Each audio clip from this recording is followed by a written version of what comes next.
Good Thursday morning, the 15th week. This is from St. Matthew. The Gospel is one of the most famous of all the New Testament texts. Jesus said, "Come to me, all you who labor and are burdened, and I will give you rest. Take my yoke upon you and learn from me, for I am meek and humble of heart, and you will find rest for yourselves. For my yoke is easy and my burden light." That's a powerful text. He's saying to us, take up the cross with him, take up his cross, and walk with him. Take my yoke upon you. What's his yoke? The cross. And learn from me, for I'm meek and humble of heart, and you'll find rest for yourselves. For my yoke is easy and my burden light. It's interesting because Christ is calling us to, in a sense, I don't want to sound pious here, but to take up his cross, which is our cross, and walk to Calvary together. Yeah, fill up those things wanting in the suffering of Christ. Say, come to me all you are burdened, and I'll give you rest. The paradox is, as you embrace the cross, you find peace and rest, as opposed to turmoil. There's a profundity in that, because you're not, if you take up your cross and follow Christ, you're not asking of life more than it can give. You're embracing the finitude of human existence, its limits. And you're embracing those limits positively, because you're embracing them in the crucifixion of Christ himself. You've joined into the crucifixion of Christ. I love that line.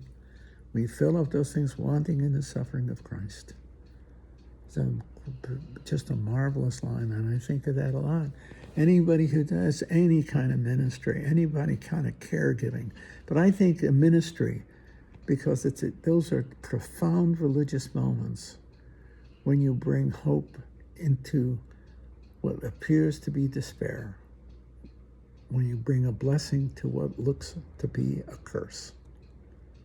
See, it's not pie in the sky, it's hope. What is real is human suffering and human limits and the reality of death itself.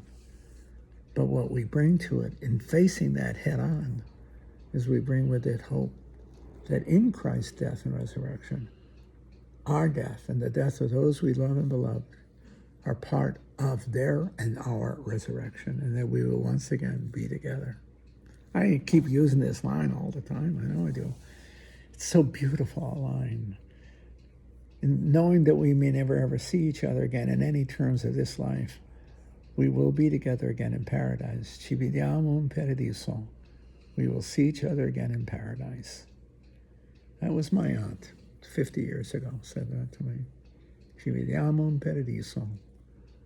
I find so much solace in that, solace and hope, because the will to live and live together with those we have loved and been loved by is so powerful. And it's so true that the thought of its annihilation is unthinkable. While we cannot prove what the next life will be, we can believe in it and hope for it. And in so doing it, believe and hope in love. Love's triumph over death. And love is always personal. It's always personal. When Christ is dying on the cross, he takes care of his mother and his friends. It's personal. He could have waved his hands and blessed her. He said, take care of him. John, behold your mother. Take care of your mom. Take care of my mom. See? That's take care of my mom. See? It's neat, isn't it? I believe that so strongly. I do. I believe that we really are called to share with each other this journey of life, a journey that will be consummated in paradise. Ci vediamo in paradiso. We'll see each other again in paradise. And that, what it does, it takes the harshness and horror out of the burdens. And it allows us to rest even with the burdens, to rest peacefully with life, even when it seems so unfair. We still can rest knowing that in our suffering we share the suffering of Christ, and hence not only Good Friday, but Easter Sunday. And with that hope, it isn't just to go to paradise, it's to be with not only Christ, but with each other in paradise. Ci vediamo in paradiso. We will see each other again in paradise and love each other in paradise. My Aunt Janet said that to me 50 years ago. She's long dead. And my mother was standing there, and she's the one who translated it for me. See? And how about putting that all together? In my memory, it is one of the most defining moments. Ci vediamo in paradiso. We will see each other. We will see each other again in paradise. Isn't that neat? I mean, when you talk about the burdens of life, okay, and our labors and our burdens, we do that. We carry that burden with a sense. What else? A sense of peace, because those burdens will not destroy us, but rather participate in the transformation of our lives in paradise. I don't know if I'm saying that well at all. And I guess at 80 plus years old, I'll be 83 in October, I'm very aware of the limits of life and my own personal limits. Just today, I anointed a man in the hospital who's 20 years younger than I am. Yes. And I saw, with his brother and his mother, the solace of the sacrament, and with it the hope that death isn't final. They weren't looking for a miracle, but the hope that their son, brother, will in death live forever, and they will join him forevermore. I think that's so important. A friend of mine asked me, what do you look for in paradise? I want to be with my family and those I have loved and been loved by. That's the truth. That is the truth. Ci vediamo in paradiso. We will see each other again in paradise. Love each other again in paradise. Isn't that neat? What a beautiful hope, isn't it, huh?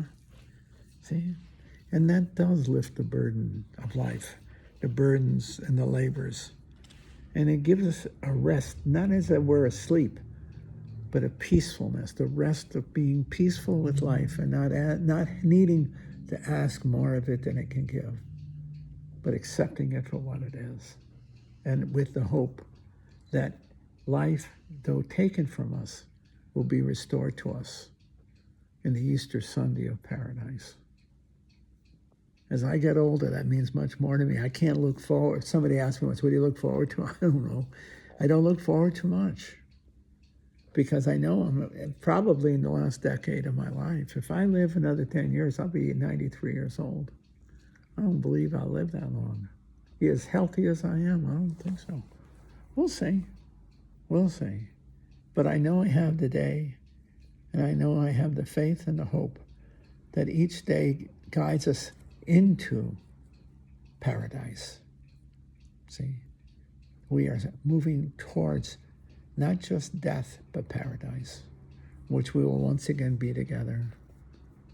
It means so much to me. Even the people that perish, I just think of all those people that I have been part of their lives who are now gone, starting, of course, obviously with Junie and Bill, but so many more. Ange, Dick Heinrichs, holy cow. Those were the closest, but you can go down the list.